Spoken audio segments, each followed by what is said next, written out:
When I first laid eyes on Rooftops and Alleys, I knew it was going to be something special, but little did I know that it would break ground and set new standards for movement in video games. This isn't just another entry in parkour-centric games, it's a revolution in parkour gaming. But before we get into why it's so groundbreaking, let's just take a step back and see how this indie marvel came to be. Rooftops and Alleys has captured the hearts of gamers everywhere and has received an overwhelming amount of support and admiration because the premise is simple yet captivating. Explore and parkour your way through an expansive world, and what's better than that? Currently in early access, tons of players have been able to get their hands on Rooftops and Alleys and experience the tight and clean traversal mechanics firsthand, and arguably it's far superior to any of the recent Assassin's Creed games. Or, to be honest, any of the Assassin's Creed games. And this is the thing, Assassin's Creed used to be the golden standard when it came to movement in video games, but has now been dethroned by one solo developer named Michael. So kudos to you, Michael, congratulations. You've single-handedly taken down Ubisoft yourself. Despite being Michael's first ever game on Steam, he has successfully created a passionate and dedicated following. The community's enthusiasm is infectious, and everyone who has seen just a snippet of gameplay has already fallen in love with its charm. As for me, I am waiting for the console release of the game so I can dive in, so I've just got to wait till then. Now I know what you must be thinking. What really sets Rooftops and Alleys apart from every other game that has tried to do the same thing? Well, it's its focus. Many other titles that have tried to do this type of game have bloated out the game with useless gameplay mechanics simply just to pad out the time. Whereas Rooftops and Alleys, it keeps things simple. The core mechanic is pretty straightforward. You do a couple of tricks, you enter a line, get a combo, and then you get your score. That's it. And it's a system that keeps people coming back, much like the combo chasing we saw in Tony Hawk's Pro Skater. And this mechanic keeps people engaged in trying to get the highest score possible and getting to do it in a cool and vast open world.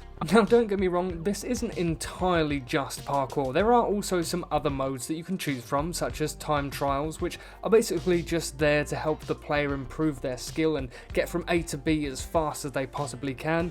And I think that that's a nice and beautiful, subtle addition. You know, it's not too in your face, it's there to help you in the game, not just to bloat out the time. The simplicity and the purity of Rooftops and Alleys really harkens back to the PS1 and the PS2 era, a time where game developers wanted to create tight and engaging gameplay mechanics. And Michael has drawn inspiration from a range of genre-defining titles, such as Jet Set Radio Future, Assassin's Creed, Mirror's Edge, Tony Hawk's Pro Skater, Dying Light, the list goes on. And his goal was to emulate the magic of those titles while putting his own little spin on it. In my last video about Rooftops and Alleys, I compared its fluid and exhilarating movement system to something akin to Marvel's Spider-Man, where every jump is just a pure moment of joy.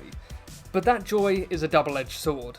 Yes, you might nail a sequence and then you'll get a speed boost at the end, but you might also misjudge a jump, fall, and your run is over. This double-edged sword really rewards skill and punishes mistakes, and really adds a nice layer of depth to the whole experience. Most indie developers really struggle to break through that mainstream barrier, but Michael has been able to do it with Rooftops and Alleys. The game's unique concept, the polished mechanics, the overall widespread praise from the fans means that Rooftops and Alleys is on its way to being a very notable indie title. And with that notoriety comes the potential of a console release. And Michael, if you are watching this, I will ask you once again, please bring it out on Switch.